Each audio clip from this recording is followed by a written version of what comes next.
بيطالب اسلام انه يرجع ل10 ياردات. اسلام محارب.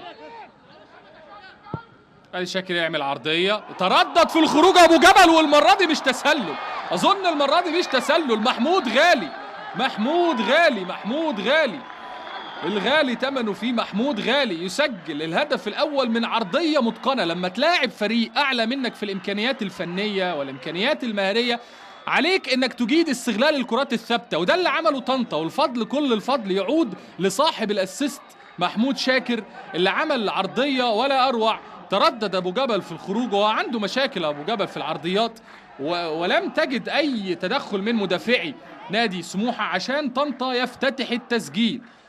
طنطا يتصدى لانطلاقة سموحة الرائعة في الدور الثاني عن طريق رأسية رائعة من محمود غالي في الدقيقة 24، لكن لسه بدري، ومؤمن سليمان كل الظروف ضده، تغييرين ثم هدف وغياب بين التفاهم بين السيد فريد ودودار ومحمد أبو جبل.